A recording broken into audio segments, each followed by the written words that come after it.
Hi guys, welcome to the Observational Astrologer. This is Isha.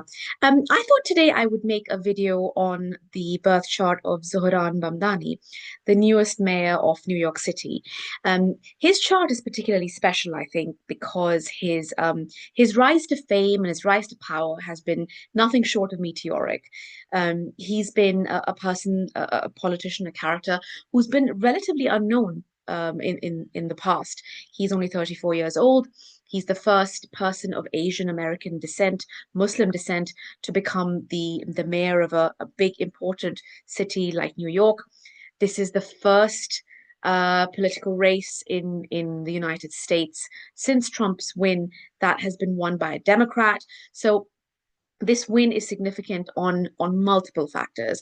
So I thought it would be interesting to have a look at his chart to see if we can find factors that correlate his chart to his life and also the factors that made him successful in the recent race.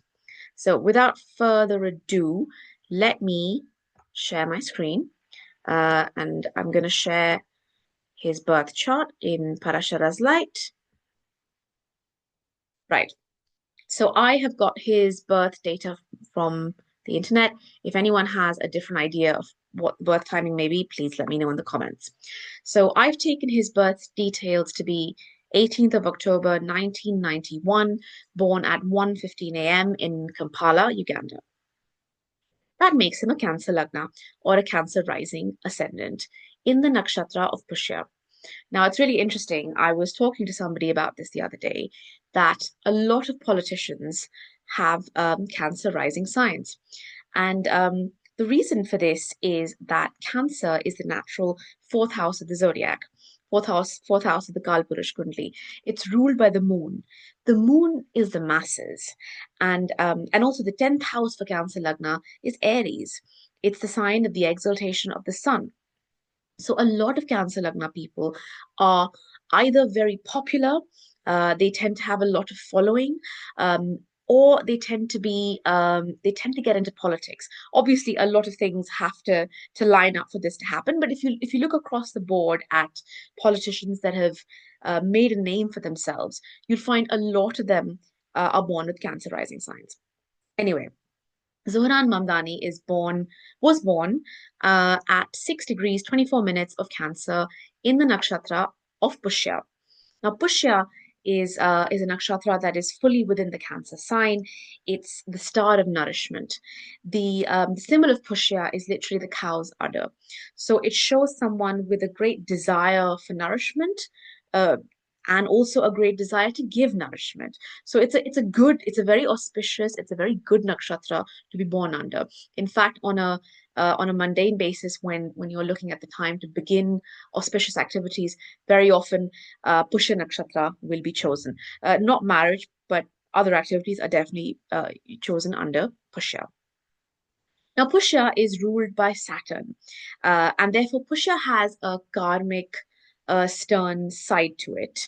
And interestingly, as you can see, that Saturn in his chart is the seventh and eighth lord. It's in the seventh house, in its own sign, in the nakshatra of Uttarashada. So Saturn in its own sign for a Cancer Lagna, this is a Shasha Mahapurush Yoga. So he has a very strong Saturn. And Saturn is also at the exact same degree as the Lagna, making it a very, very strong and important planet for him. Another reason why his Saturn is very important is that his Lagna Lord, Moon, it's conjunct Saturn in the seventh house. Now, there are many ways for us to unpack this. A Saturn Moon conjunction is a heavy conjunction. It's going to it's going to push a person towards have a tendency towards melancholy. It will make a person sort of tap into their own emotions, their own sadness. But also, on the other hand, it'll help them. It will help them have empathy towards other people, particularly in the seventh house, which is the others. It could be your marriage partner, but it's the world at large. It's a very good placement for the Moon Saturn to be because it shows he is listening to the concerns of others. And this actually ties in very well with his left-leaning nature. A lot of the policies that he talks about having, free childcare, free bus passes, freezing rents. These are very Saturnian, Saturn moon thoughts. So it very much shows his bent of mind. Then we see his Lagna Lord Moon is sitting in the nakshatra of Dhanishta, which is ruled by Mars, and it's very close to the exaltation degree of Mars. Now, Dhanishta is an interesting nakshatra. There are multiple things about it. The first obvious point is the point about Dhana. Dhanishta can make a person have a lot of wealth. But Dhanishta is also about fighting for justice. It's the female lion or the lioness, which is the symbol of the Dhanishta nakshatra. It shows someone who fiercely fights and protects. It makes a person a fierce protector, and it's a good thing. It's a good thing for him to have his Janma nakshatra as Dhanishta. Dhanishta is also symbolized by the flute and the drum. It's literally the pulse. It's the Lord Shiva's damru, is the symbol of the Dhanishta nakshatra. So oftentimes doctors will be seen with having strong Dhanishta because it's the pulse. But the other side of Dhanishta is the musical side. And I was reading his Wikipedia page the other day, or was it probably yesterday, and I noted that he used to be a musician. Now I've never heard his music, but given this conjunction is happening in the seventh house with Saturn, I would want to see if the sort of music he made was maybe slightly more melancholy or downbeat in nature. It'll be interesting to see. If anyone knows, pop it in the comments below and let me know. Before moving on to the other planets, I just want to make one point about the strength of the moon across charts for Zohran. So clearly in the birth chart, the moon is the Atmakaraka, sitting very prominently with the seventh lord in the seventh house. But also in the Navamsha chart, we see the moon is sitting in the Lagna in Leo with Venus very, very strongly placed. And also in his Dashamsha chart, which I'm going to open in just a second, you see that the moon again is sitting in the Lagna of the Dashamsha chart. It's sitting in the nakshatra of its exaltation in Kritika. It's sitting in its own sign of Taurus. This is beautiful. And again, you see that moon is forming a yoga with Saturn in the Shamsha chart. It's forming a yoga with Saturn in the Navamsha chart. So really, really important point to note. Okay, let's get back to his chart. Then let's look at his second house. He's got a very, very nice, auspicious Jupiter-Venus conjunction in the second house in Leo. And he's interestingly running his Jupiter Vimshottri Dasha. Now, Jupiter is his ninth lord. It's also his sixth lord. But most importantly, it's his ninth lord of Bhagya. Ninth lord of Bhagya is sitting in the second house of speech, wealth, family, values, and it's sitting with his 11th lord, Venus, also the fourth lord. So, in a way, this is a bit of a Dhani Yoga coming up. And also, because if you think of Venus as representative of spouse for a man, he also got married in his Jupiter Venus period. And Jupiter is sitting in the nakshatra of Magha. Magha is ruled by Ketu, and Magha is literally the throne of the ancestors. And quite interestingly, in his Jupiter Venus period, he has been placed on a throne. He's won the mayoral elections. So that's very interesting to note. Then let's look at his Rahu Ketu axis. Now, Rahu in the sixth house, the sign of Sagittarius, the sixth house is very, very powerful. Rahu in Upacha houses does very well. As you may have heard, that if you have malefic planets in the Dushtana houses, they do well. Particularly the third house, the sixth house, the 11th houses. These are Upacha houses. They grow better with time. And Rahu in these houses does really well.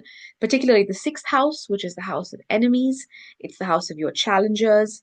It's the house of your Shadripus, your everyday fights.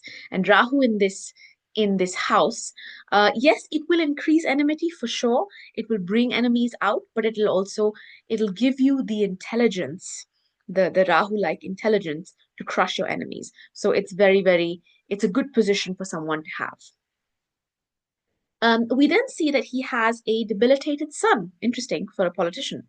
in the fourth house, in Libra, in Chitra Nakshatra, and it's conjunct Mars and Mercury. Now, Mars is the best planet for Cancer Lagna. It's the Yogarak planet. It rules the 10th house, it rules the fifth house. So, very, very good planet. Fifth Lord going into the fourth house is positive. It's conjunct Mercury, not the best planet for Cancer Lagna, and also the Sun is debilitated. Now let's look at this a bit closer. Is the sun really debilitated? We look to the Navamsha chart where we see the sun is conjunct Rahu in Libra. So the sun is Vargottama. That's the first point. When a planet is Vargottama, even if it is debilitated, it gives the planet a lot of strength. Secondly, we see that the sun in the birth chart is in Parivartan Yoga with Venus. So sun is in Libra, Venus is sign, and Venus is sitting in Leo, sun sign. So that these two planets are exchanging, they're in Parivartan, bringing them even more strength. Last point to note is that he was born in Kampala and Uganda. So he actually gained prominence, power after moving to a foreign land, after moving to the United States. That is consistent with a debilitated sun. In fact, having a debilitated sun and moving abroad is the best thing to do because you are moving to a land where the sun is rising, where your sun will rise. Whereas in the homeland, maybe the sun is setting, and if you move to a foreign land, your sun will rise. So it's a very positive point, and it shows that his sun, although seemingly debilitated, is not quite so. Um, One final point to note is that his this Mars Mercury conjunction, it's the fifth and the third lord coming into the fourth house of the chitta, of the mind, of the heart, are sitting in the nakshatra of Swati. Uh, Swati is ruled by Rahu. It's literally symbolized by a blade of grass swaying in the wind. And it's a great nakshatra for anyone who works in business, who works in sales, anything to do with selling is beautifully shown with Swati. And if you think about it, a modern day politician is effectively a salesman because you are trying to sell your policies. You are also, similar to Rahu, trying to mold yourself depending on the need of the hour, the need of the people. So this Mars Mercury, which is your energy and your intelligence, are coming together, trying to solve the problems of the homeland, the fourth house, using that Rahu thinking, which is very beneficial for a politician, I would say. So this was a quick look at the birth chart of Zohran Mamdani. Definitely, he has a very strong birth chart, and transit-wise, if we just before closing take a very quick look, you see that ninth lord Jupiter is transiting the Lagna, blessing the Lagna, very positive. You've got Venus, fourth lord, coming into the fourth house. So matters of the home, the homeland, are getting signified very beautifully. You've got fifth lord, Yoga Karaka Mars, coming into the fifth house. So definitely this is a strong placement for him, even via transit. And this shows us why he won the election. Obviously, judging why someone won an election or lost an election is a more complicated question to answer because I would have to look at the birth chart of the opponent, which I don't have and I haven't done. I just wanted to have a look at Zohran's birth chart to see what we could gather from it. Okay, guys, thank you so much for watching and tune in next time. Thank you. Bye bye.